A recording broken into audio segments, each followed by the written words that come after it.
we're not here to accept or reject people. The pursuit of truth means you're accepting or rejecting evidence one case at a time, one situation at a time, one investigation at a time. The same scholar may have said something ingenious in some things and absolutely verifiable in some things, and may have not done a great job in some other things. And we can't not benefit from the good that they did. If this was very important for your guidance to know exactly what went down, Allah would have recorded it. The Prophet would have told us about it. So Allah and His Messenger's job is to communicate guidance. If they didn't do so, there's a reason. There's a reason. All you need to know is it wasn't working. That's all you need to know. And every other detail, just put a big none of my business sticker on your notes. Like, just look at that every day. This video is an extract from our deeper look of Surah Al-Ahzab, which is currently taking place live in Chicago right now during our 4-week intensive summer Quran seminary. But for the first time ever, we're also streaming the entire thing live exclusively within the Bayyinah TV app itself. It will not be here on YouTube or social media. So, register now on BayyinahTV.com to join Ustadh Nouman and other students on this transformational journey every evening from 7 to 10 p.m. Central Daylight Time. You can also catch up with the replays afterwards. أعوذ بالله من الشيطان الرجيم. يا أيها النبي اتق الله ولا تطع الكافرين والمنافقين إن الله كان عليما حكيما. رب اشرح لي صدري ويسر لي أمري واحلل عقدة من لساني يفقهوا قولي فالحمد لله والصلاة والسلام على رسول الله وعلى آله وصحبه أجمعين أما بعد. So everyone, assalamu alaikum wa rahmatullahi ta'ala wa barakatuh. I talked to you about the historical analysis based on reliable reports. Another thing I'll say here is that this is something that you'll get exposed to over the course of the month. We believe in a religion that emphasizes the importance of verification, and it emphasizes the importance of following knowledge and not following things that are uncertain. Like, we pursue truth, we pursue certainty. That's part of the core DNA of Islam, right? We don't just believe in something because it feels good to believe in it. And we don't believe in something because our parents told us to believe in it. That's actually the Quran's criticism of other religions, that they're not based on reason and the pursuit of truth. If you were to boil down the pursuits in our religion, they just boil down to two things: the pursuit of truth and the pursuit of justice. That's it. Those are the two pursuits. And the ultimate truth is Allah in that sense too, right? So you'll find the legacies of the prophets, all the debates that are mentioned in the Quran, all their struggles that are mentioned in the Quran boil down to those two things: the pursuit of truth and the pursuit of justice. The Quran criticizes two key groups of people. One group of people that were engaged in injustices. They're, unjust to the orphan, or unjust to, innocent people. They kill unjustly, they steal unjustly, they violate the rights of the weak, etc., etc. That's injustice. That's the battle against injustice. And then there are people that spread falsehood. It's a battle for truth. It's the pursuit of truth.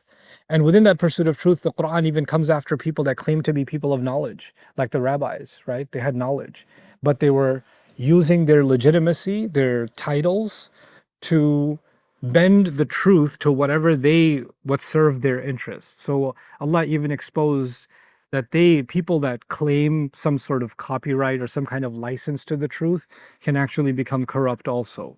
That they can use it for whatever other means, political means and other sorts of means. Our history, Muslim history, is not immune from these problems. We don't have a glorious, cleansed, detoxed history. We have a difficult history. And there are people who made up stories about our religion, and then they popularized those stories. That happened, right? And then the problem is when we, over time, became passive as a civilization, we became passive Muslims. So you've heard certain stories growing up, and that's your Islam. Your Islam is based on these stories that you've heard your whole life. And then someone comes along and says, actually, that's not a real thing. That's not legit, etc. You're like, this is what you think my parents, my villager, my the biggest beard uncle I know told me this story. How can it be wrong, etc., etc.? We have this idea of appeal to authority. Who are you to question something when someone so much older than you or someone so much more credentialed than you didn't question it? The problem isn't truth doesn't come from an age, truth doesn't come from a person, truth comes from evidence, right? So you have to follow the evidence. You have to follow the to the source, and we apply this in every other situation except for our religion, unfortunately, right? So Muslims became far more interested in, I'm just gonna not think about something and just take it for what it is and not question it. I'm not telling you to question everything and become a skeptic. However, there are things that you don't have a choice but to challenge it, because your fitrah goes against it. The Quran goes against it. The legacy of our Prophet ﷺ goes against it. And there's going to be things like that that are sometimes even mentioned in our books. There are things that are problematic that are mentioned in our books. That's a fact. You can't get around it, you know. Not too long ago, we were studying Surah Al-Qalam. And Noon wal qalami wa ma yasturun, right? And Noon is one of the letters that is not translated. It's just Allah said Noon. Right? So the Sahaba, many of them had opinions about what Noon means. And one of the suggested meanings of Noon from some of the companions of the Prophet ﷺ was that it's a giant whale in the sky, a whale in space. And on the fin of that whale, the earth is spinning. Right? That's an opinion found in classical tafsir. Now, do we accept that opinion? Some people went as far, their loyalty to, well, if the Sahabi said it, they must have got it from somewhere, so there must be an invisible whale in space. And now you can find YouTube videos of Muslims who believe in whales in space, and the atheists make fun of it and all that kind of stuff. Well, here's what's actually going on. One, no, that's not what Noon means. Two, the Sahaba weren't necessarily telling you that's what Noon means. They were saying, I tried to find out what it means. I asked around. The only thing I came across is this story about Noon. That's all I've ever heard. But I still don't know what it means. So just because they're citing this thing about Noon doesn't mean that's what they believe. That's all they found when they asked around. Meaning they were explorers themselves. They weren't just taking something and saying, I don't know. This is telling you that the legacy of the prophets, of the Sahaba radiallahu anhum ajma'in, was actually exploration. They were thinking about the word of Allah and trying to find out what it means. Actually, that whole story about a whale and the fin, that's from Jewish tradition. And there were Jewish tribes in the area, and that story was floating around about what that Noon might mean. So what I'm saying is history is more complex than I just found it in a book. There's more going on, and we are supposed to be a sophisticated civilization. We're supposed to be thinking more deeply and more critically. There's two extremes now. Either if I found it in a book written by somebody, some sheikh, somebody I consider like the Catholics have the Pope. We have popified figures in Islam too. So if they said it, khalas, that's the end of it, right? There's that level of loyalty to the scholar. Or there is, forget about the scholarship. They talked about a whale. Who needs scholarship, right? There's these two extremes. Either throw out the whole kitchen sink or take the whole thing. No, we're not here to accept or reject people. The pursuit of truth means you're accepting or rejecting evidence one case at a time, one situation at a time, one investigation at a time. The same scholar may have said something ingenious in some things and absolutely verifiable in some things, and may have not done a great job in some other things.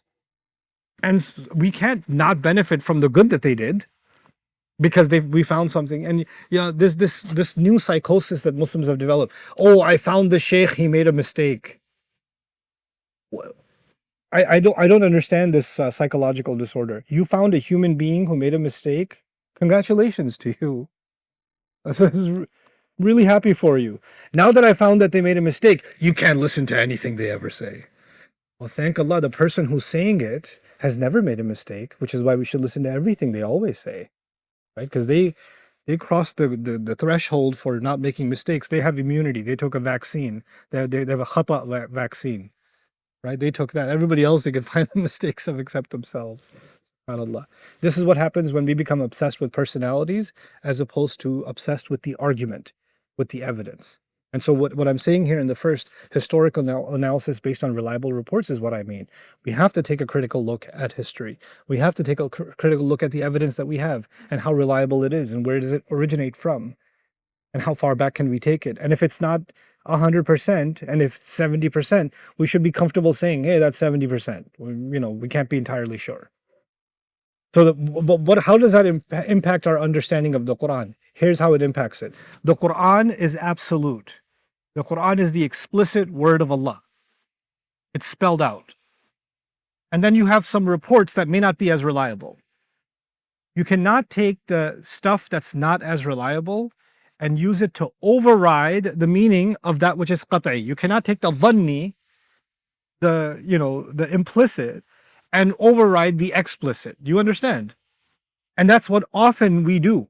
We often take the words of the Quran and we take a report, and the report is not the strongest evidence, and we start imposing it onto the ayah when the ayah isn't saying that.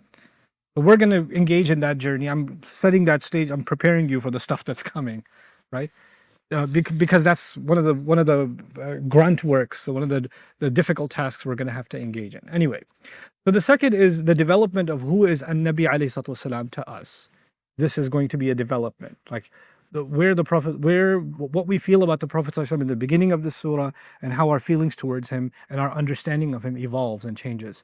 It's actually, he also is undergoing a kind of special training in this surah because he's being tested ﷺ in unique ways that he has not been tested before. And it's crazy to say, right? Rasulullah ﷺ has been tested in so many ways. You would think almost towards the end of the seerah of the Prophet ﷺ, this is now 5th or nearly the 6th year of the migration, right?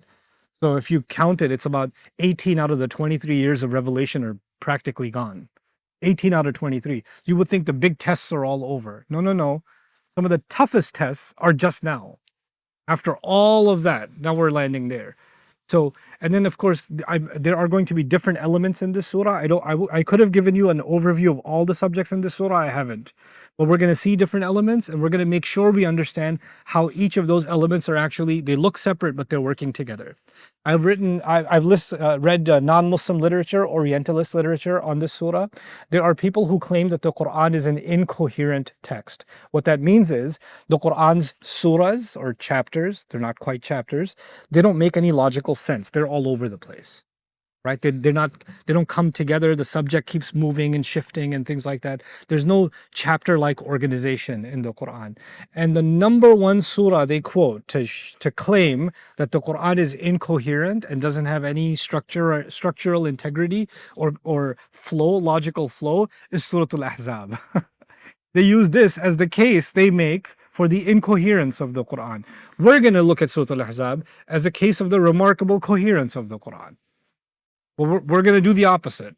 We're going to look at how beautifully things are tied together in a way only Allah can do. Human beings can't. Okay. And finally, we're going to look at certain anchors and the connections to previous revelations. What that means is there are certain key terms in this surah, and we're going to see how those key terms were used in surahs that were revealed before this surah, and how those terms are reaching a climax as they approach this surah. Okay, so that's our 4-step process. You'll see it throughout the month, inshallah.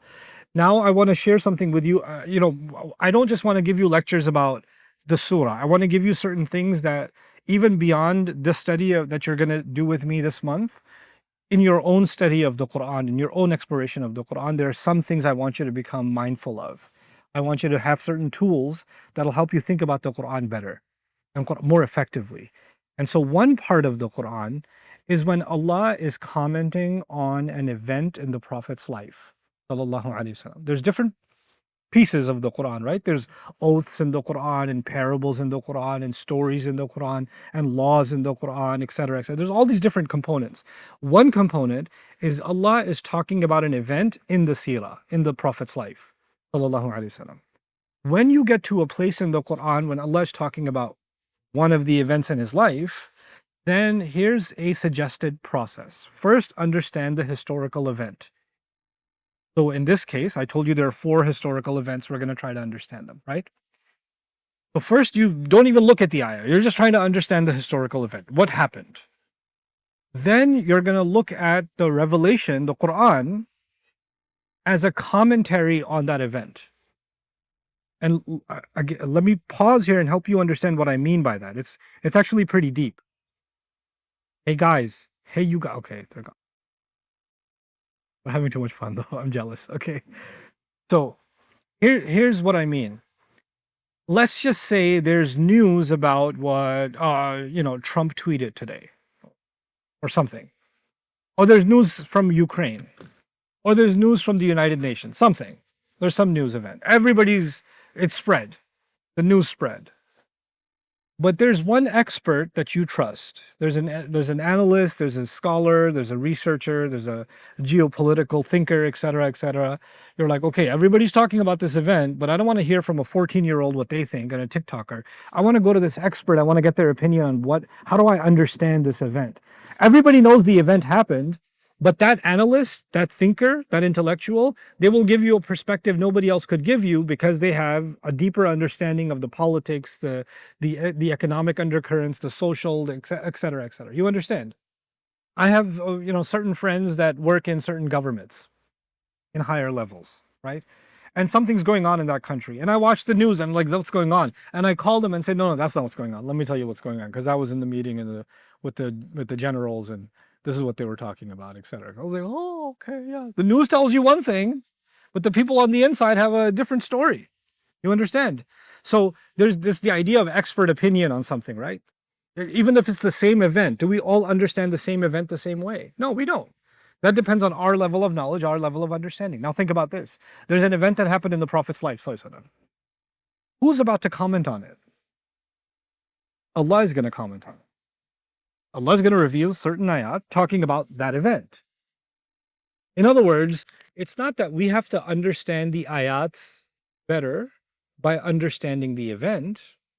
No, you can't understand the event unless you understand Allah's ayat. Allah's ayat are the commentary on how to understand that event. So what we've done is we've reverse engineered this, and what we've done is let's understand the ayat by understanding the event. What I'm saying is, let's understand the event by understanding the ayat. The ayat are going to highlight the event in a way that no historian could highlight it. Not even the people that experienced it could highlight it. They couldn't figure out what's going on. Only Allah could. Only Allah could. I'll give you an easy example of that, and it'll come in handy for this surah too. It's Surah Al-Fath. When Hudaybiyah was signed, thousands of companions, hundreds, if not in the thousands of the companions were frustrated when the treaty was signed. They all witnessed the same event. They're all upset. They all see this as a loss. They're all angry, all of them, not with no exceptions. Everybody's upset. And the Quran comments on the same event. And the Quran comments and says, Inna fatahna laka fathan mubina. We've given you an unequivocal, undisputed, open victory. Before that ayah came, and the ayah came right after the signing, soon after the signing, when they're basically taking their walk of shame back to Medina. In the sense, that's how the Sahaba are feeling. It's a walk of shame. We came here to do Hajj, we couldn't even do Hajj. And Allah is revealing, we have given you the most open victory. There's no ayah in the Quran that describes victory in more explicit terms than Surah Al-Fath. But it doesn't look like victory to anybody. It looks like loss. It looks like humiliation. How is this victory? The Quran commented on something that no human being could understand the reality of, only Allah could. Now understand what Allah means when He says that the Quran is light. What is the function of light? Light helps me identify the reality of an object. If there was no lights on in here and it was pitch black outside, I don't know how far something is. I don't know how big something is. I don't know if there's a snake in front of me or a child in front of me. I don't know the reality around me in the absence of light. The Quran calls itself what? Light. What that means is the Quran is a means by which we can understand the reality of something. So when there's a seerah event and then the ayat come, the ayat are putting a light on that event that no history report can put. No other document can put. And so that's the ultimate lens by which to understand the event. That's the ultimate lens. Now, what we've done is, because we reverse engineered it, we're like, let's shed light on the ayat by these reports, right? How are you going to shed light on light? Light sheds itself on everything else. It's not the other way around. And this has bad consequences in our understanding. We start getting gaps in our understanding because of that. So what I'm saying is, what's your process? First just look at the reports. First look at what are the historians saying. Then look at how is the Quran shedding light on this? How is the Quran talking about this event? But then there's the third. Now that the Quran talked about it, you have to ask yourself a really hard question. What am I supposed to learn from this? Okay, so there's this thing that happened, and then we know Allah talked about it. I get it, and this is how Allah talked about it. But in the end, the goal of all of it is my guidance, your guidance. That's the third step. What are the universal principles? What are the guidance? What am I getting from this that I'm supposed to take? What's my take home? What's my takeaway? Because the takeaway cannot just be interesting information. The takeaway cannot just be, I learned a lot about history. That can't be the takeaway. We're going to go through a lot of history this month. We're going to go through a lot of ayat, a lot of tafsir, a lot of, commentary. That's a lot of information, but that's not the takeaway. That all that hard work, so we get the best takeaway we can. If you don't do this step 3, you miss the whole, you cooked everything, you didn't eat it. Right? You got no nutrition out of it. It's delicious food, but you didn't consume it. Right? So this is the ultimate objective. The third piece is the ultimate objective. And in one way, you can say that 1 and 2 are tafsir, and 3 is tadabbur. That's another way to think about it. 1 and 2 is the study, and 3 is, well, what does this study mean for us? That's contemplation. Because we're supposed to study the Quran, and we're supposed to contemplate the Quran. Okay? So this is a process that I want you to become familiar with. Now we're going to talk a little bit about the controversial marriage and why this controversial marriage of the Prophet ﷺ to Zainab radiallahu anha, our mother, is at the center of this surah, and how we will see that this is a huge gift of Allah to this ummah, this marriage. And he was married to, in his lifetime, 11 women, 11 mothers of the believers, right? But this one marriage is a special gift of Allah recorded in the Quran for this ummah, and we're going to see why. So everybody's looking at it as controversy, right? And the Quran is going to take something that's controversial, and what's he going to turn it into? A blessing. He's going to reverse, and like it's light that without Allah's light, we wouldn't have seen it. You ever seen those UV rays or lights that you shine on them, and now you can see things you didn't see before? Or X-ray vision? That's what the Quran's going to do. So even though I'm using the word controversial marriage from the shallow lens. But by the time we're done looking at it from the Quran's lens, it's going to be the blessed marriage. It's going to be something else entirely. And then we're going to be ready to take something away from it that's going to illuminate our lives, right? So it's repeated in the very beginning in ayah number 4, in the middle between 36 to 38, and at the end towards, because it's 73 ayat of the surah, it's all the way at the end in ayah number 69 also. And there's some references to it in 58 and 60. And what's interesting is I mentioned there are 4 major events, right, that are in this surah. And this reference comes up in the neighborhood of each of those events. Like there's the reference to this, and then another historical event. Then a reference to this, then another incident. So all the other events in the surah are kind of circling around the marriage of Zainab radiallahu anha to our Prophet sallallahu alaihi wasallam. So this is kind of like the tie-in to all of them is what's happening. Okay, now we have to understand something about the history, the backdrop of the surah, and I'm going to lay some things out for you before I show you the next slide. Badr was our first military victory. Everybody knows that. Uhud was a pretty devastating loss, right? The Prophet himself sallallahu alaihi wasallam, was almost killed. This was one, of course, in part because of the treachery of the munafiqun, the hypocrites, but this also had other consequences. It emboldened people to question the leadership of the Prophet sallallahu alaihi wasallam, because if he's the Prophet guaranteed victory from Allah, how could he lose? Right? How could he lose? And because we were confused by, we're following the Prophet of Allah and we lost, and the Prophet himself was almost killed. What kind of He was almost, how can be the Prophet of Allah and he's almost killed, right? So what Allah do? Allah revealed almost 60 ayat of Surah Ali Imran, Surah number 3, to help us understand Uhud. Just to process Uhud. Uhud, the commentary on how to make sense of Uhud after it happened was given to the Prophet ﷺ in Ali Imran after the Battle of Uhud. Okay. Now, even though now that we lost, let's understand the geopolitical climate. The Quraysh got their revenge because they lost in Badr, and now they got their revenge. Not only did they get their revenge, they're a little bit fired up. They're like, man, we got them. And they're down right now. They're injured. This is a good opportunity.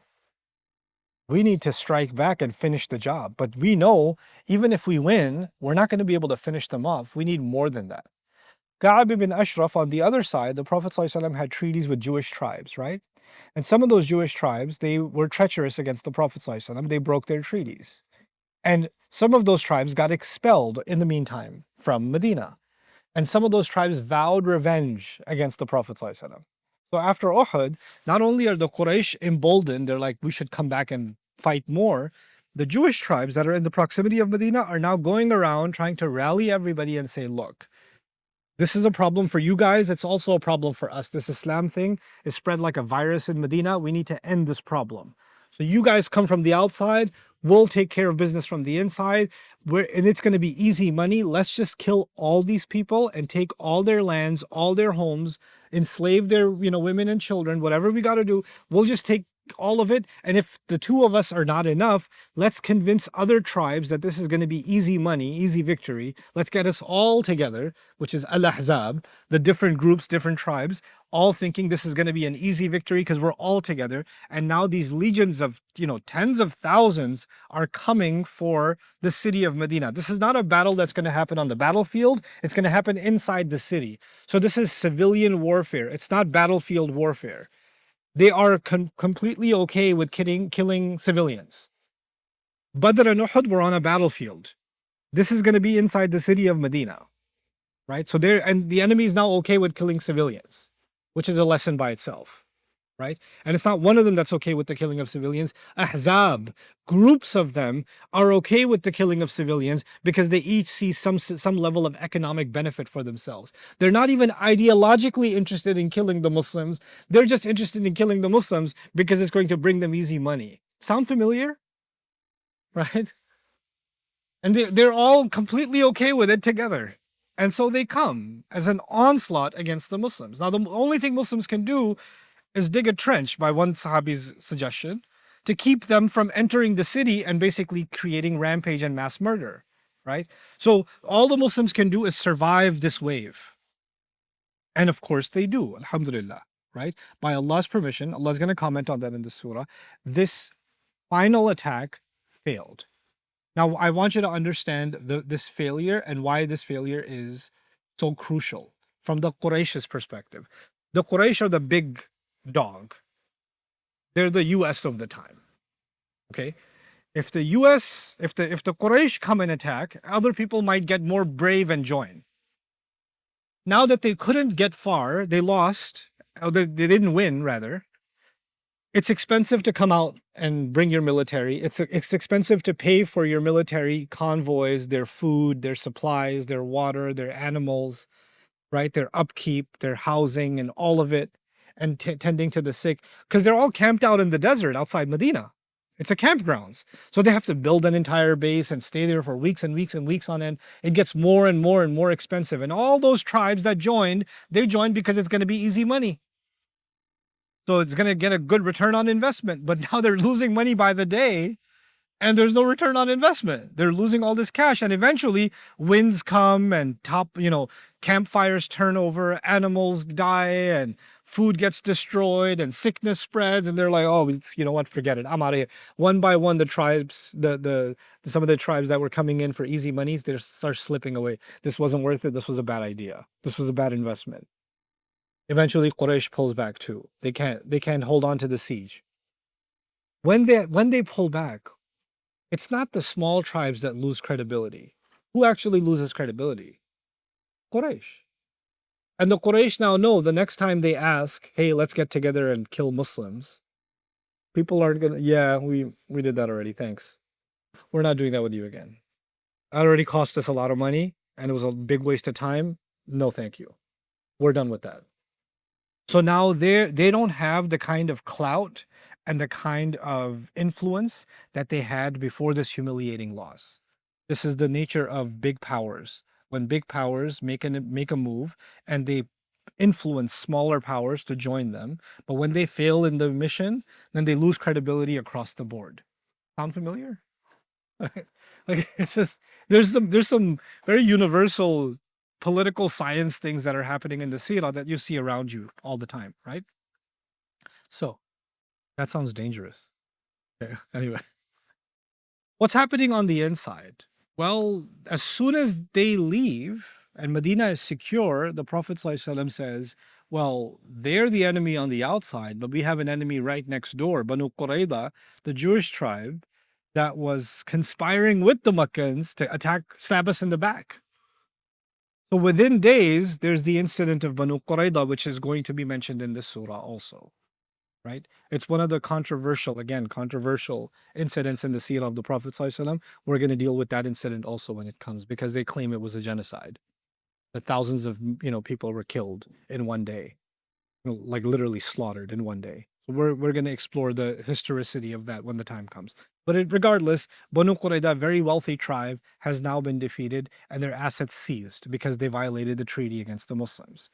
Now Muslims are starting to come into a lot of money for the first time. Remember, in Badr and Uhud, we were starving, but now money is starting to come in. So now Muslims, for the first time, the Quraysh have been weakened and the Muslims have been strengthened. So the things are politically changing in the region. Within the next year or so, 7-8 months to a year, there's going to be the Treaty of Hudaybiyah. These are the 7-8 months before the Treaty of Hudaybiyah. So the tide is already turning in favor of the Muslims, so much so that they're bold enough that they're going to go and attempt to make Hajj. Because Hudaybiyah is an attempt to make Hajj, right? The thing is, not a year ago, you couldn't even leave your city because they had camped right outside your city to kill all of you. But now you're not even staying in your city. You're going to the wild animals that came to kill you. You're going to them. And you don't go to Hajj armed to the teeth. You go to Hajj basically only with the dagger that you're going to slaughter your animal with. Basically, you go to the Hajj essentially unarmed. And they're going to go. If there was ever a time to kill all the Muslims easily, it would be when they went for Hajj. Right? The fact that they go and they go in large number, they don't go in small number. When they go in that large number, all the other tribes see that these Muslims are going to do Hajj unarmed like that to Makkah. Oh, he's serious, man. Wow, that's a show of strength. Everybody's thinking they're gonna come back dead. Their dead bodies are gonna return. بل ظننتم أن لن ينقلب الرسول والمؤمنون إلى أهليهم أبدا وزين ذلك في قلوبكم وظننتم ظن السوء وكنتم قوما بورا. Surah Al-Fath even describes this. The hypocrites in Medina were convinced that when you leave for Hajj, you ain't coming back. You're all gonna die. And they love the idea that they're just gonna die off. وزين ذلك في قلوبكم. The thought of that was really good, beautiful in your minds. You thought it was a lovely idea that we didn't have to kill them. They're going to go get themselves killed. When they come back unscathed, back to Medina, what message does it send to all of the region? Muslims are untouchable.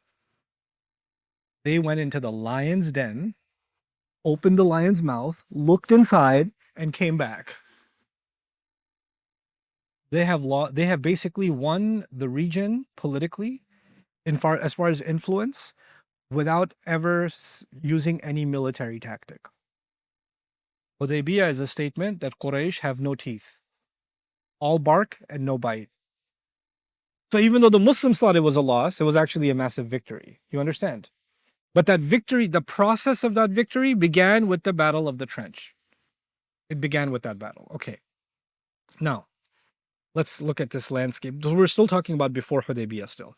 By this time, the Prophet Muhammad ﷺ was unquestionably one of the most powerful figures in the Hijaz. Unlike the earlier defensive postures, Badr, Uhud, Khandaq, all of them we were defensive basically. the Muslims began to project power proactively, launching expeditions with the express intent of engaging the enemy and consolidating authority. In other words, other than attacking Mecca, we went after everybody else. We started consolidating power, expanding our region, expanding our territory and zones. There were some key military objectives. Number one, to enrich the Muslims, enrich the state. Now we have to have a treasury. Because barely, there were times that, in the seerah of the Prophet ﷺ, Fatima radiallahu anha comes to the Prophet ﷺ and says, I haven't eaten for 2 days, 3 days. And he lifts his shirt and he's got stones tied to his belly. You guys know the story, right? This is not that time. Now it's time to fill the coffers of the Muslims, the vaults of the Muslims with wealth, and build the treasury of the Muslims and build a massive military enterprise. This is a completely different situation now after Ahzab. So the Sariya of Zayd ibn Haritha, and then where they intercepted and captured an entire Quraysh caravan returning from Syria. Remember Rihlat al-Shita'i was-Sayf? Like the easy caravans that the Quraysh used to take that nobody used to touch? Well, the Muslims touched them. And Syria means when the caravan is coming from Syria, it means it's bringing goods from all across Europe and the Levant, the entire Roman Empire. They import goods. The trading port is Syria, and from Syria they bring it back, and they're going to go sell it in Yemen, from where it's going to go into the marketplace in Africa and India and other places. So they're the pipeline. So they have all these expensive goods coming from the Roman Empire and from other parts of the West, and the Muslims capture all those goods. Elite goods, import brand stuff, right? Now this starts helping fund the Muslims in ways they've never seen before. Now there's a buffer zone. They have a regional control. Now the Quraysh know that their caravans are going to get caught, so they don't go into certain territories where they used to move freely. So you've limited the movements of the Quraysh also in the region, right? Now, how they came right to Medina and they had to be a trench, but now there's a perimeter around Medina. You can't even get close to Medina anymore for the kuffar, for the enemies. So our sphere of influence has expanded. This is important also. There were people that were financing the campaign against the Muslims, conspiring against the Muslims. The Prophet ﷺ instructed specific assassinations of key enemies. They called them targeted assassinations, drone strikes, right? So the covert operations, strike teams, infiltrations, those kinds of objectives. We were in a state where the entire city was about to be killed. That was all defense. This is not defense anymore. This is what? This is offense. You're debilitating your enemy. You're taking out key enemy targets, right? And then 4, retaliation against aggressors. Anybody who came at us that were medium to small size, we went after them. And there are people that had massacred Muslims and others. Now people know, don't mess with Muslims. You're going to pay the price. Now in the region, there's an actual intimidation of Muslim military might. And all of this is happening very, very quickly. Because remember, the Battle of the Trench happens, and within a year, we're going to be maybe a little more, a little less, but that's basically when we're going to be in Hudaybiyah. And all of this is happening before Hudaybiyah. So things are changing for the Muslims very quickly.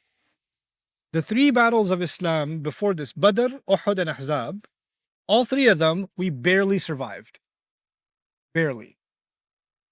But we had almost nothing in Badr. We took devastating losses in Uhud, and we got almost genocided in Ahzab. Right? But this is a completely different military landscape. So this is one thing you need to understand about when this surah was revealed. We were already coming into a position of power. There are many surahs of the Quran where Muslims are in a position of weakness and the revelation comes. Surah Al-Ahzab is not coming when Muslims are in a position of weakness. Surah Al-Ahzab is coming, we're in a position of strength. We're in a position of strength. Okay. The Quraysh's hostility remained potent. Still, even though we were winning, they're still our enemies. The Khaybar's Jews, Banu Nadir, Banu Qaynuqa, they also started joining forces, and they still represent a threat against the Muslims. But now we are in a different stage. We used to be in a survival stage. We are now in an internal stabilization stage. And at the same time, the community is being consolidated. Revelations are coming about family life, how to be in the home, the dress code, food regulations, Hajj rituals. These revelations are starting to come that are the formulation of a community. This is not discussions about survival in a military setting. This is about the beginnings of a civilization now. It's as if the foundation has been laid. Now it's time to set up this community. And those kinds of revelations are starting to come in the Quran. Now, I'm going to skip this part for you and get to something maybe outside of my slides. So I'll talk to you about something and I will end today, inshallah. Because the marriage thing I'll talk to you about tomorrow in detail. Okay, don't look at the slides anymore. Just look at me. So what we need to talk about now is when Muslims are coming into power, the enemy sees that the only thing we can do now is to sow some kind of doubt and confusion and discord within them. I was telling you, demoralize the Muslim. And the easy target for that was the marriage that was happening or that happened with Zainab radiallahu ta'ala anha. We're not clear about when exactly it happened. We do know it happened around Ahzab, right at Ahzab, maybe right before Ahzab or right after Ahzab. It's something there in that time that this marriage happened, right? But it's by the time the surah comes, the marriage is already done. It's already happened. And Allah is commenting on something that's already taken place. Because we know that, what it seems to suggest is that people were already talking. There was a lot of rumor. There was a lot of criticism and controversy, etc., about what just happened here. And just to understand the brief outline of the story, because you should know the basic outline of the story, the Prophet ﷺ had, I'm not going to use the word adopted, because adoption is actually different than kifalatul yatim. Adoption means you take someone and you basically erase their identity and you make them your own child, right? But sponsoring an orphan or taking care of an orphan, they retain their identity, which you take care of them. The Prophet ﷺ for a long time was taking care of Zayd, who wasn't actually originally a slave, but he was his tribe was attacked and he was lost and then he got sold into slavery. So he's not originally from a slave sort of situation. But regardless, the Prophet ﷺ loved him so much he considered him his son. And that gave the idea of at-tabanni. At-tabanni means I consider you my son. So I call you as if I'd call my own son, right? And this is Zayd radiallahu anhu. Now Zayd radiallahu anhu, because he used to be a slave, he's been emancipated. He's been freed from slavery. He's now free, but the Prophet ﷺ considers him his son, and he still stays with the Prophet ﷺ and is close to him, etc. The thing here to understand is the Arabs were a very high-class society. And they had high tribe, middle tribe, low tribe, slave. They had classes of people. PhD, masters, bachelors, associates, high school dropout. People have educational hierarchies. People have financial hierarchies, right? People, people might think, oh no, we're in a democracy, we're all equal. Yeah, what neighborhood you live in? There's projects people, and there's the suburbs people, and then there's the bling bling gated community people. There's classes of society, right? People used to have different quality of horse, right? Somebody's driving a donkey, somebody's driving an Arabian horse, somebody's riding a purebred. Is that still the case in the parking lot? Somebody's driving a Fiat, somebody's driving a Ferrari. They start with an F, but they both end very differently. Completely different class of people, different class of ride, different class of home, different class of clothing, etc., etc., etc. Isn't it the case? There are class societies. Classes have always existed, economically at least. Well, the Arabs were very class-based and tribe-based. And even if you were a slave at any point in your life, that label stayed with you. Even if you got freed, you're still a freed slave. Like, it kind of like, it's not the same thing, but if somebody was in jail and then they got out, right? So they're not a convict, they're just an ex-convict, right? But the label it really doesn't leave you. It was like that. It was a stigma that stayed with you. There are even pre-Islamic poets like Antara, for example, whose poetry was so good it made its way to the walls of the Kaaba, who was a freed slave. And he never escaped that label. He could never escape that label. So Zayd radiallahu anhu still carries that label in that society, in that structure. Okay. Zaynab radiallahu anha is from a very high class family. She's from the Hashim clan. She's a cousin of the Prophet sallallahu alaihi wasallam, and she's one of the elite families. Right. So you could think of the poorest neighborhoods in Chicago, Zayd, and the wealthiest neighborhood in Chicago, Zaynab. And the Prophet sallallahu alaihi wasallam wants to break the class divide, and he wants to make people understand that people should be able to get married regardless of their economic differences or social differences. So he recommends that Zaynab and Zayd get married. And Zaynab doesn't think it's a good idea. She doesn't think it's a good idea. And Zayd is also kind of reluctant, like, I don't think she's going to like me very much.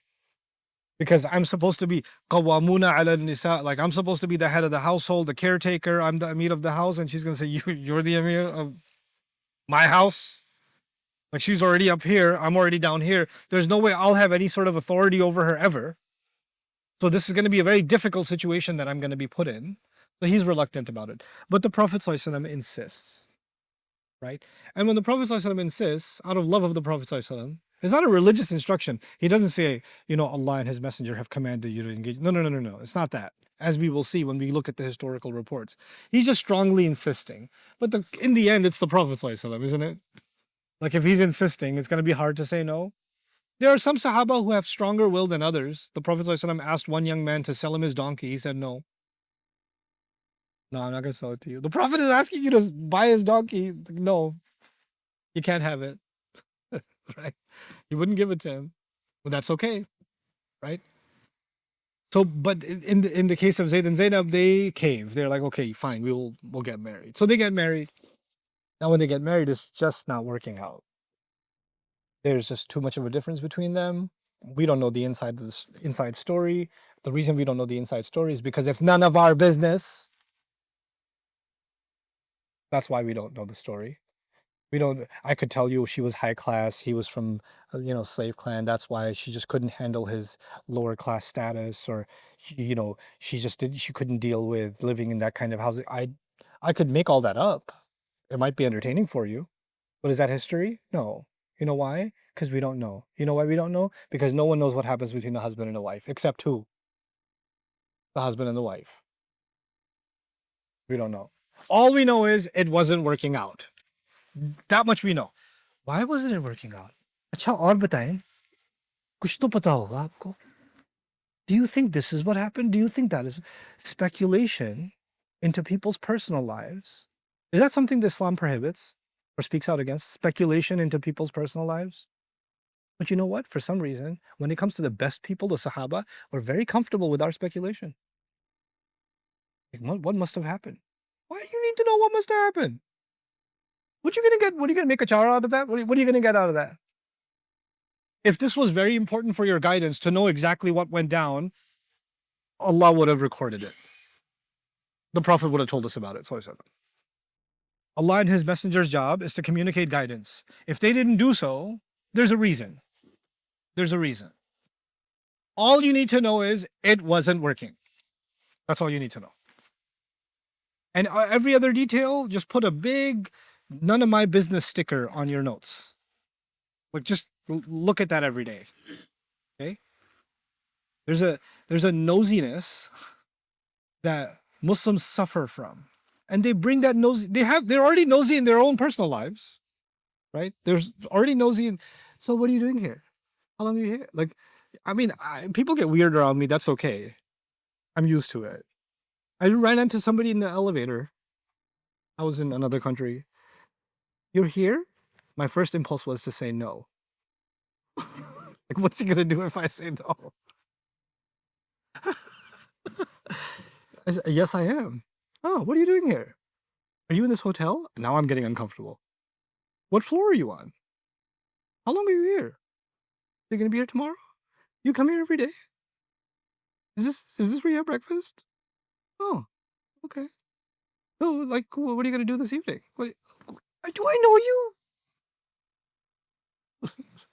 Right? Just wanting to know.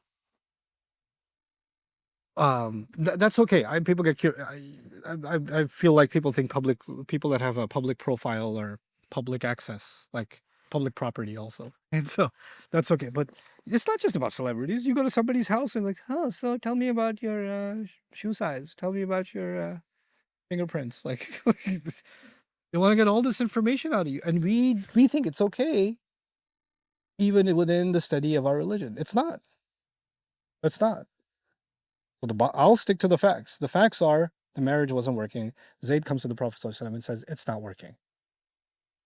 We're not compatible. How they're not compatible? Again, none of our business. The Prophet ﷺ now feels reluctant to tell him get divorced. Why? Because whose recommendation was it? The Prophet's recommendation. And of course, Zainab is from a high family. And the sociological reality, we don't know this for a fact, but there are some things we can say with some degree of confidence. When you have a high profile family, when you have a higher tribe or, a prime minister or, somebody who's, very famous or whoever, right? An elder. When there's a divorce in that family, it's a much bigger impact. It's not just two people got divorced. Everybody's talking about it. It can make its way into the news. It can make its way into the tabloids. It can affect the political situation, because they're a high tribe. Celebrities, everything about their personal life becomes like sensational, right? So it's not like everyday people having a relationship problem. This becomes a much bigger problem when it's high profile, right? And it's much more looked down upon. That's why, royal princes and princesses, et cetera, they get married, but they don't get divorced. And even if they do all kinds of stuff, but they don't get divorced because it's a bad look, right? So she's from a high family. And now Zayd is insisting that he wants to get divorced. This is going to be a very bad look for her and her clan and her tribe. On top of that, it's the Prophet ﷺ who recommended this marriage. So the Prophet ﷺ is telling him, don't do it yet. Don't do it. Amsik alayka zawjak. Just don't divorce her. Now there are multiple opinions here, some of them very flimsy, very weak, but the strongest one that I can find, that I think is the most convincing, and we'll look at the evidences tomorrow, inshallah, is that Allah at one point revealed to the Prophet ﷺ that he's going to be marrying Zainab. Allah revealed it to him while she was already married to Zayd. Allah revealed to him that she's going to be marrying him. Now Zayd's coming along and telling him that he's having trouble in the marriage. He wants a divorce.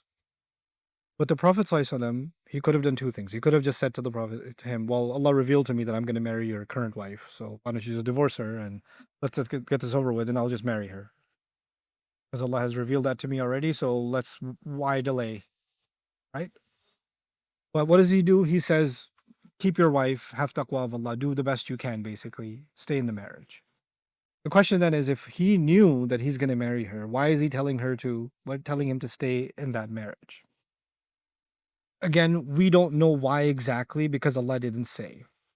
Allah just said that he was hiding the true intent, meaning the true intent was Allah has revealed to him that this marriage is going to happen. He didn't want to say. Why? What I can think of, what we can speculate. What we can speculate reasonably is if the Prophet ﷺ says, well, divorce her because Allah has instructed me to marry her, everybody around is going to say, oh, how convenient. You told your son to divorce his wife because Allah told you to marry his wife? Huh. So he knows that there are munafiqun that take any opportunity and they're going to blow this out of proportion. And it's going to demoralize the Muslims. And it's going to be even more humiliating for Zainab and for Zayd and for him and for their families, etc., etc., etc. Like this is going to be a huge problem.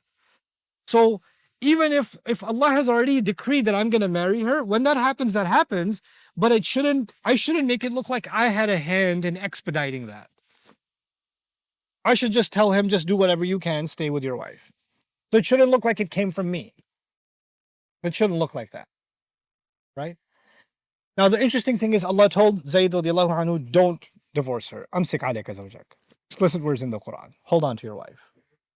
Who's instructing here? Who's giving the instruction? The Prophet.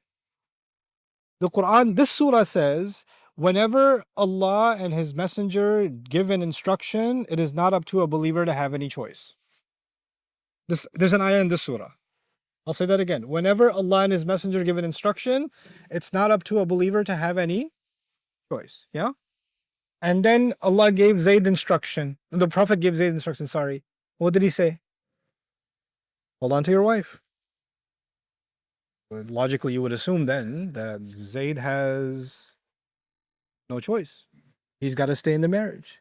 In the same ayah you find, and when Zayd was done divorcing her, like, huh? Wait. The Prophet told him, don't get divorced. And the next thing you know what happens? He gets divorced. How can the Prophet tell him to do something and he went and did the opposite? You know what that proves? That was not a command in Islam. That was a recommendation as a family member. That was a recommendation as someone who loves and cares. That was elderly advice, but it wasn't a religious instruction. That wasn't a religious instruction. So when he told him to hold on to his wife, he was just giving general advice, but he wasn't giving him a religious mandate. And and Zayd understands the difference between when the Prophet ﷺ is commanding something as the Prophet of Allah and when he's telling him to do something as someone who loves and cares for him. And so when he disobeys that instruction, it's not a disobedience of Allah and His Messenger. It's not. So he goes ahead and gets divorced. I can't think. अस्सलाम वालेकुम, आपकी आवाज़ आ रही है तो मुझे अपनी आवाज़ नहीं आ रही. अस्सलाम वालेकुम. Sorry ji. What was I saying? Something about Islam. Oh yeah, okay. This is a big point of contention in the surah we're going to see. The Prophet ﷺ's concern is going to be brought up. Was his concern valid, by the way? What do you think? What people are going to talk? Is that a valid concern? Yeah, pretty valid. One day she's married to his son, and then a few weeks later she's married to him. Right? This just looks odd. It's disturbing, people would say. People are going to make all kinds of... And, you know, they're the best kinds of people. You know, back in the... I can't say for sure if they were Pakistanis back then. But they were Pakistani-like people. They're like, you know, I don't have a problem with it, but some people are saying it's really disturbing. There's some people that just... some people are saying, like, there's no way to justify that. And I don't even know what to say to those people. Who are these some people? Can I meet them? No, I'll ask some people if they know some people. You don't want to make it sound like you're saying it, but there's always someone called some people, right? And you just throw this on some people and spread and spread and spread. And now even Muslims that are like, they love their messenger, sallallahu alaihi wasallam. They have honor for him. They look up to him in every way. إِنَّكَ لَعَلَى خُلُقٍ عَظِيمٍ. You have the highest character of all. And what, he married his daughter-in-law? What? Is that what he did? Why did he do that? Well, you know, and the surah hasn't been revealed yet. The surah hasn't come and said, I made you do it. Because the surah is going to say that. But Allah put the Prophet ﷺ in that position without even giving him that surah first. He told him that you're going to marry her. And he goes and he does it. And people are already starting to talk. And this rumor is spreading and all this stuff. And I want you to understand the intensity of the problem. Islam comes along and says, Islam is basically the higher moral ground. The Prophet ﷺ is the height of the morality and character. And Islam is speaking out against indecency and lewdness. Islam is the alternative to these other lifestyles. And the ultimate example of that is the Prophet himself, sallallahu alaihi wasallam. And now there's a marriage scandal against who? The Prophet sallallahu alaihi wasallam. And on top of that, let's make this even spicier, the Prophet sallallahu alaihi wasallam had 4 wives. He had, at the time, 4 wives. Zainab became his 5th. I'll say that again. He had 4 wives, Zainab became his 5th, radiyallahu anha. The Quran has already been revealed that you can marry up to how many? 4 wives. That's what's been revealed. And now he just married his 5th. Oh, so he's got a different standard for himself? Well, we all get to have up to 4. By the way, there are reports about that ayah in Surah An-Nisa, that some Sahaba had more than 4 wives, and the Prophet ﷺ said, whoever you can let go of that are more than 4, you need to let go. You need to end those marriages because you cannot have more than 4 wives. And Sahaba engaged in divorces of those that were more than 4. The Prophet ﷺ didn't have that problem because how many did he have? 4. Now he has a 5th. Now he has a 5th. And so now people are saying, first of all, his daughter-in-law? Second of all, number 5? I thought he says you have to live by the book, and the book says you can only marry 4, and well, the rules don't apply to him. Why don't they apply to him? Some people are saying this is a little contradiction. I love those some people, right? And now this noise is getting louder and louder and louder. Yes, Muslims are politically doing really well. Money's coming in, right? But I want you to understand this from the hypocrites' vantage point. They're starting to create this noise.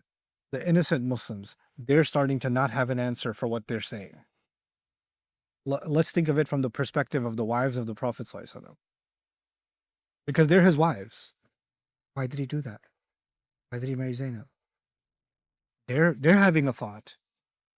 And then on top of that, not only did he marry Zainab, radiallahu anha, on top of that, a lot of money has come in, right? But you know the only family whose budget didn't change? The Prophet ﷺ. They're still living the same standard. Everybody else is doing better. Except who? The Prophet ﷺ. And the wives are like, so our lives are no better, and now there's even another mouth to feed? And another wife of the Prophet ﷺ? So there could be an attack on their minds. The Prophet ﷺ has his own anxiety. I'm supposed to lead these people, and they follow me through anything. And if they start questioning my integrity, how are they going to follow me? And I'm not bringing this up. I'm not saying anything about it. But they're already talking. So there's the Prophet's perspective, the vantage point. There's the Ummahatul Mu'mineen's vantage point. There's the believers' vantage point. There's the Munafiqun's vantage point. And of course, the Yahud are loving it. They're absolutely loving it. Like this is exactly what we wanted. We wanted him to be brought down to a level where they no longer look up to him. They put him, he's taken down from his pedestal in the eyes of the Muslims. In that entire climate, we're going to see how Allah is going to comment on this entire experience. What Allah is going to address. And what's amazing to me, we're going to get into this tomorrow, but what's amazing to me about this surah, the opening of this surah, is Allah did not concern himself with what the Muslims think. Allah did not concern himself with what the kuffar are saying. Allah did not concern himself with the munafiqun. Allah did not concern himself with the mothers of the believers. He's concerned with none of them. His only concern at the very top of this surah is, Ya ayyuhan nabi ittaqillah. Prophet, whose status is high and elevated. Remember I told you his status is high and elevated? The one who receives news that nobody else receives. What news did he receive? Marry Zainab. Marry Zainab. And whenever he follows what Allah has given him, his status is lowered or higher. So the fact that he married Zainab, does it lower his status or elevate his status? It elevates his status. But why was he reluctant to tell Zayd to not get a divorce? He's reluctant because he thinks people are going to bring down his status and they're going to say bad things about him and it's going to hurt the mission. And the Prophet ﷺ is being told, you need to stop thinking about what people are going to say completely. You need to only be you need to be only cautious and fearful of Allah and Allah alone. Ya ayyuhan nabi ittaqillah is like saying, Prophet, stop caring about everyone else. Don't even entertain the thought of what somebody else will think. Let it all go. Let it all go completely. None of it matters. This is your new test of taqwa. There's a test of taqwa when the enemies are in the thousands and you're in the hundreds. That's a different kind of taqwa test.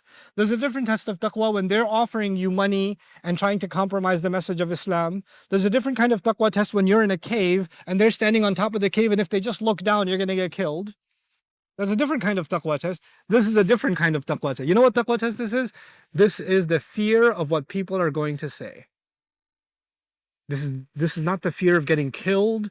This is not the fear of the mission being compromised. This is the fear of the commentary of people. It's a human fear. And the Prophet ﷺ felt an inclination of it, and Allah Azza wa Jal told him, never let that fear enter you. Ittaqillah. No, your taqwa means you don't get to have that feeling. You can't afford it. You're the pinnacle, you're the height of Muslim belief, of this faith.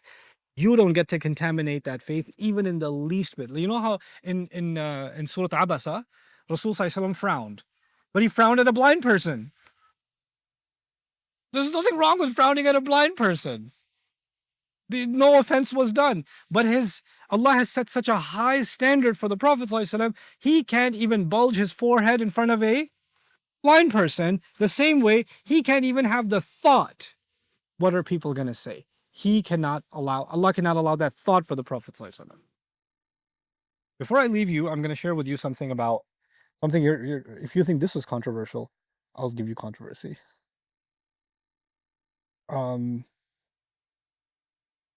In Christianity, the role model is Jesus. Never got married. Second role model is John the Baptist. Never got married. The Catholic Church, the highest ordained spiritual guide in the Catholic Church are the Pope. And then the cardinals and the entire hierarchy of the Catholic Church. Those people and the nuns, what happens with them? They don't get married. In the Christian faith, spirituality and sexuality are opposites. You're either a person of faith or the person of the flesh. Lust is the death of your faith. Okay? They're two opposite things. The Quraysh were very open and promiscuous. The Quraysh were Las Vegas on steroids. They were crazy. Medina was a bad place. Medina was a very astaghfirullah place, if you don't know. Medina had brothels and prostitutes and all kinds of crazy stuff. It was a crazy place. Makkah was like that. It was not a conservative society, but by no stretch of the imagination. Alcohol, gambling, free, sexual relations, completely open, super liberal. The Jewish tribes, they don't really have, they're more about rituals than they are about these kinds of ethics. But the Muslims brought about this teaching of decency and modesty and shame and a campaign against zina and a campaign to guard the eyes and all this, the modesty campaign, right? But Muslims don't understand that our modesty is not the same as Christian modesty. Christian modesty is that the relationship between men and women itself is basically a kind of compromise of your faith. And since you can't do without it, at least you can just be monogamous. That's it. Be faithful to your wife, etc., etc. That's their whole thing. The Quran offers a very different view of sexual ethics and the relationship between men and women. The Prophet ﷺ, or the Arabs, were okay, completely marrying more than one woman, completely, perfectly okay. Divorce is not the end of the world. In Catholic religion, you can't even get divorced. You can only get a marriage annulled. There's no such thing as divorce. Okay? A marriage annulled means the nikah was batil to begin with. You have to prove it was never a valid marriage. Oh, I didn't realize she's my sister. They have to prove that and then they get, or they have to prove that she's already married or something. Some crazy accusation. That's the only way the king can get rid of the queen. That's how they do it. That's why they had all these illegitimate relationships, because they don't have that. Islam came and it brought 4 or 5 things, I'm going to list them to you, that revolutionized marriage itself. How the world saw marriage before Islam, and what the Quran brought, what Islam brought, how it saw after it, okay? 1, Allah made marriage easy. There's no high requirements. Number 2, it gave men exclusive financial responsibility over the wife and the children. Women aren't financially responsible. Men are exclusively financially responsible for the wife and the children. 3, the Quran made divorce through a process easy. Follow the process and you can get divorced. And the Quran never talked about why you should get divorced. The Quran just talked about how you should get divorced.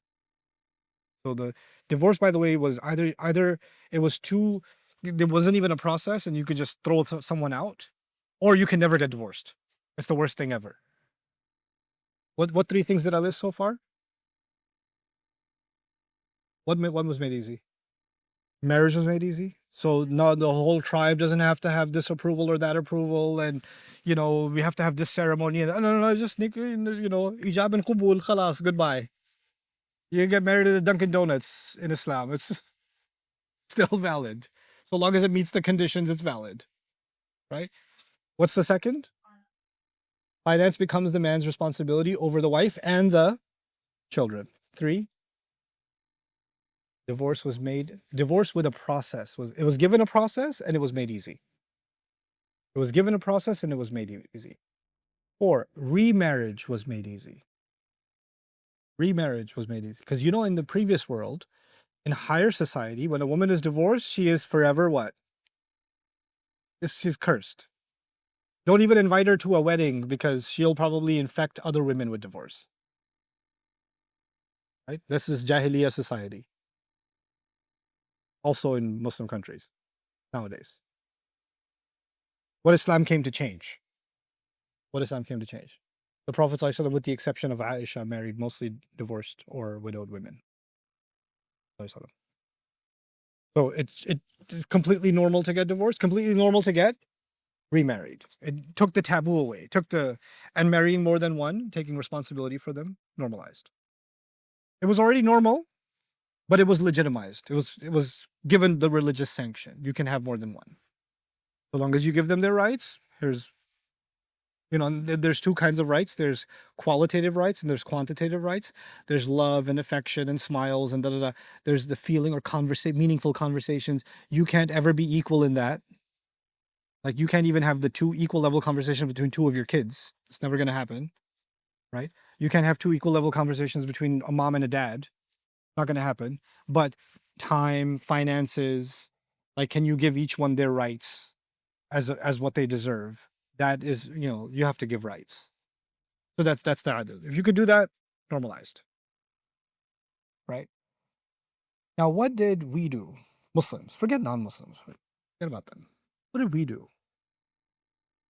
We came along and we said, marriage is too easy. We should make it a little harder.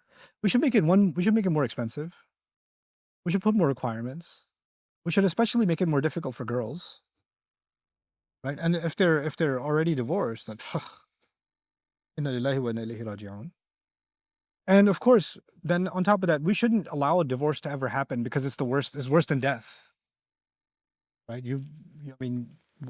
Fathers will tell their daughters in the Muslim world now, the only way you're coming back here is in your box. Right? With your coffin on. Otherwise, don't come back here. So we made marriage difficult. Then we made what? Divorce difficult. Then what's the third thing? No. Financial responsibility. Who is the man financially responsible for?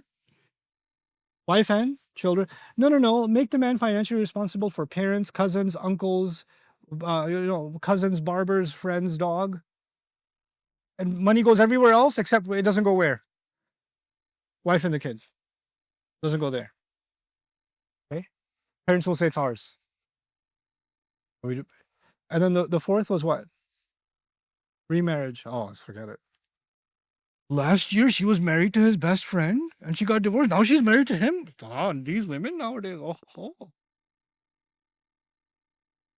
Got a colorful personality.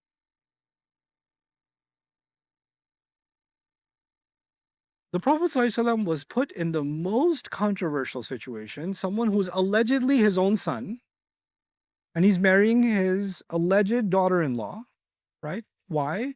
Because Allah wanted to make clear, if it's halal, haram, you can marry whoever you want. There is no, oh, she was married to the older brother and then he died and she married the younger brother. She did this and he did. No, no. Or she's so young, he's so old. Or he's so young, she's so. No. Are they adults? Is it halal? That's it. Goodbye. Goodbye. There's no tongues. There's no mouth running. The Prophet ﷺ was put in the front line of people making comments. Front line. He had to hear the comments from all of society about this marriage. Why? Because Allah wanted him to be just like he has to be in the front of the battlefield, right?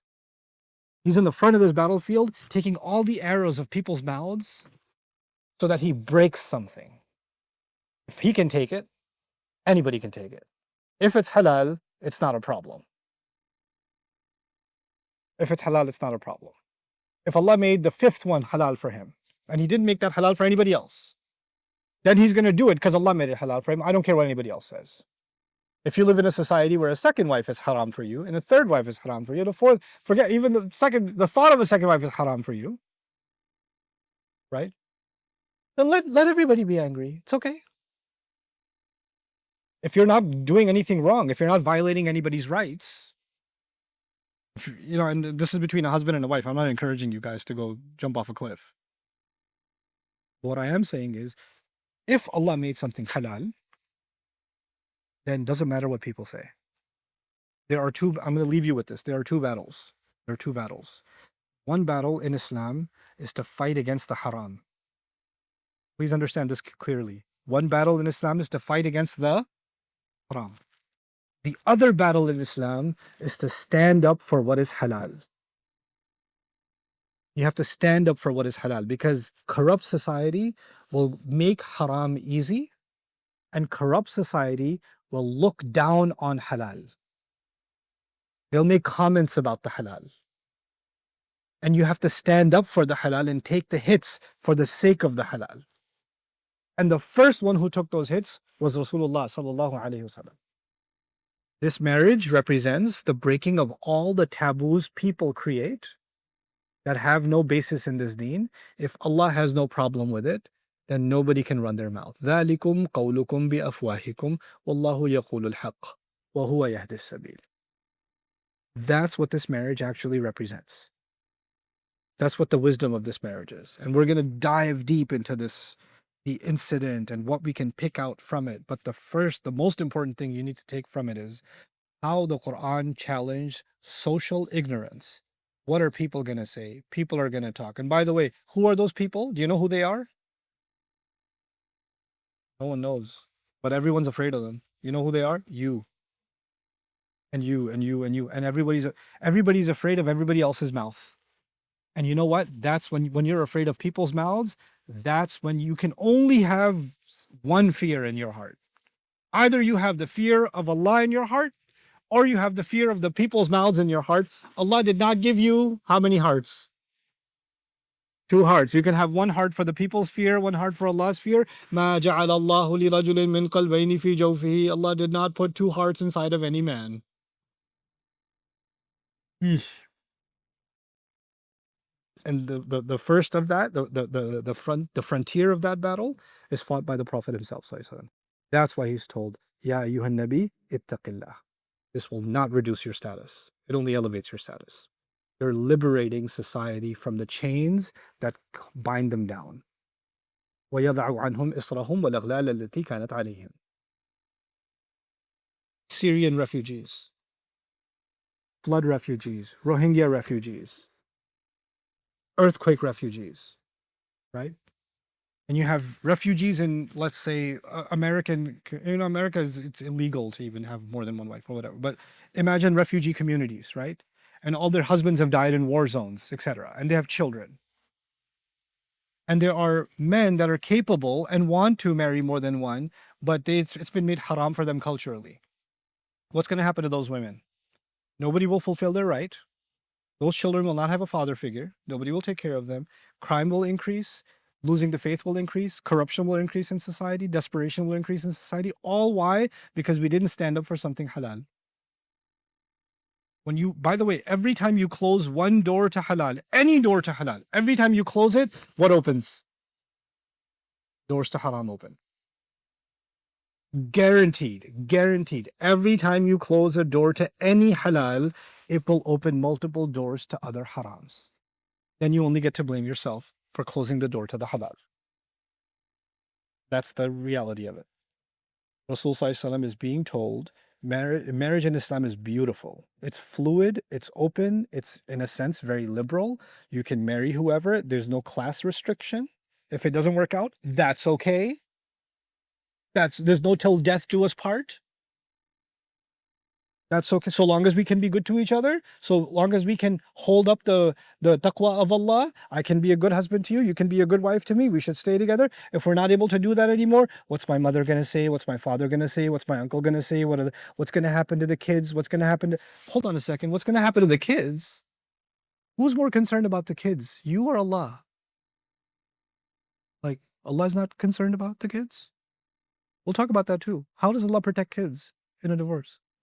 We have to talk about that too. It'll come. It'll come.